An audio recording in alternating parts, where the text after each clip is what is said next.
Emmanuel Mafoglia, nous nous trouvons au théâtre du gymnase. Vous produisez un artiste ou deux artistes. Pouvez-vous nous parler d'eux?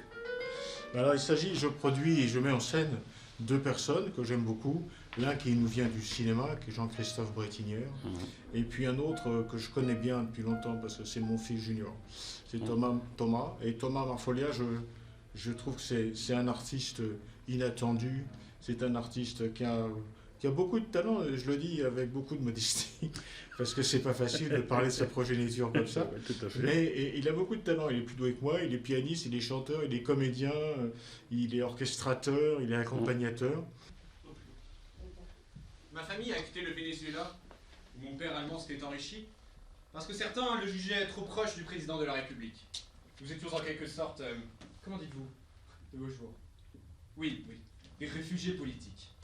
Nous vivions 6 rue du Cirque dans le 8e arrondissement, à proximité des salons mondains les plus courus. En ce temps-là, ces cercles étaient l'équivalent de ce que vous appelez vous des réseaux sociaux. Peintres, comédiens, politiciens, philosophes, écrivains, tous venaient y chercher de la consécration des faiseurs d'opinion. Et dans ce spectacle-là, je souhaitais qu'il y ait deux acteurs. L'un qui représente Reynaldo Hahn. Reynaldo Hahn, au moment où il est jeune. Reynaldo Hahn avait pour particularité de s'accompagner lui-même souvent au piano. Et puis un autre qui est censé nous raconter, dans le fond, les frasques de Proust. Mais mon ami Frédéric Lepage, qui a écrit ce spectacle, s'est confronté à une difficulté, c'est que c'est pas si facile que ça de faire parler Proust. Alors nous avons convenu qu'on allait faire revivre Proust à travers un personnage imaginaire, voilà, qui est son cocher. Et ce cocher, comme il l'a trimballé partout, il a tout vu. Il connaît tout de la vie de ces deux hommes.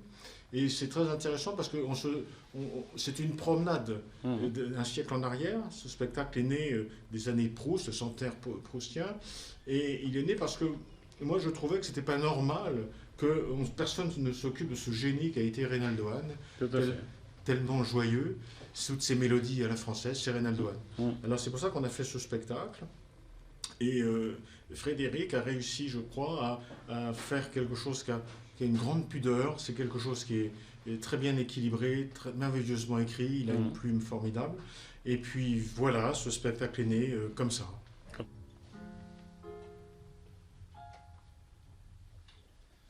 Mais Péléas et Mélisande, le petit Vénézuélien trouvait ça nul. Lui préférait Saint-Saëns.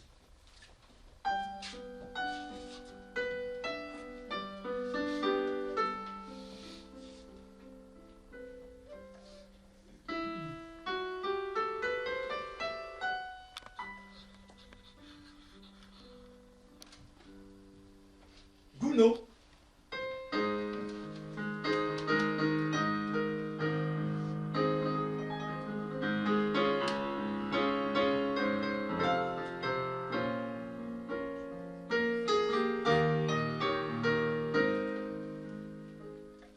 Offenbach.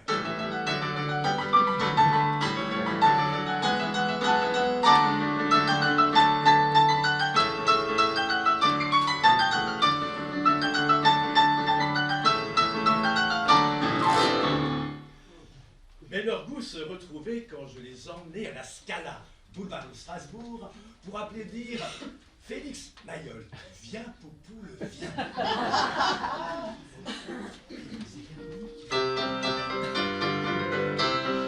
Viens, Poupoule, viens. La la la la la la, la la la la la la. Hey, viens, Poupoule, viens. La la la la la la, la la la la la.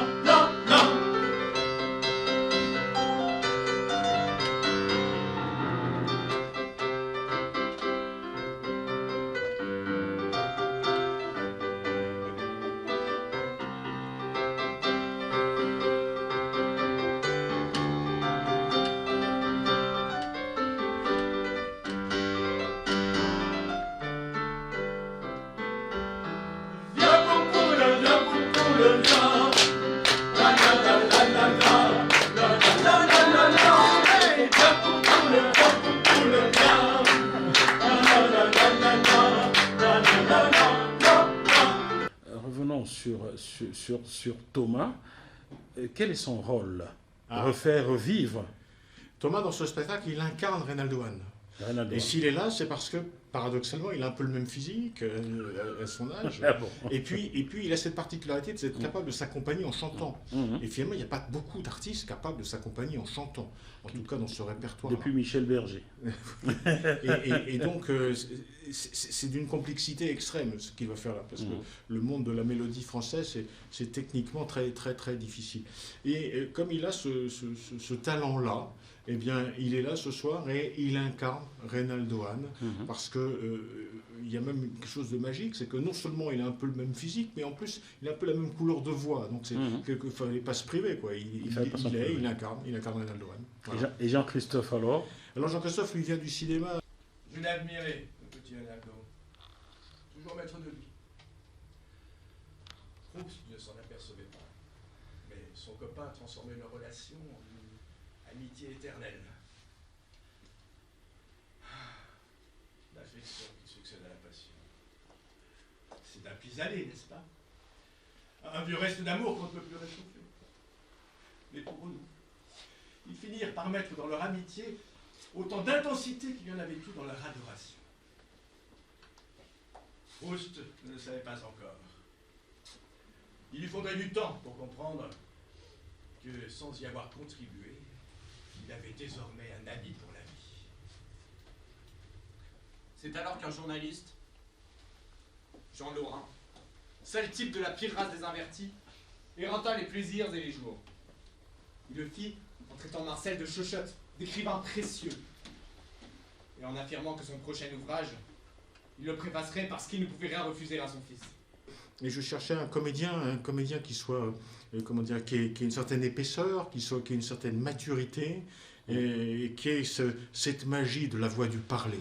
Parce que dans ce spectacle, il y a la magie de la voix chantée, et puis il y a la magie de la voix du parler, le verbe.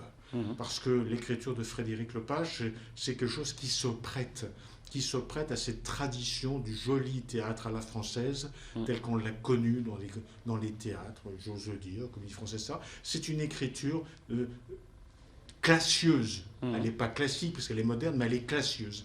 Et donc il fallait un comédien qui ait ce phrasé du beau théâtre. C'est le cas de Jean-Christophe. Mauvaise nouvelle! Le jeune Proust vient de tomber en extase devant l'automobile d'une de ses princesses. Je vous parie qu'il va vouloir s'en payer une aussi. Vous entendez, Noisette et Caramel? On va nous remplacer par une grosse caisse de fer qui pue pétarade. Pas de quoi dire de joie. Tout changea. Le temps des fiacres s'achevait.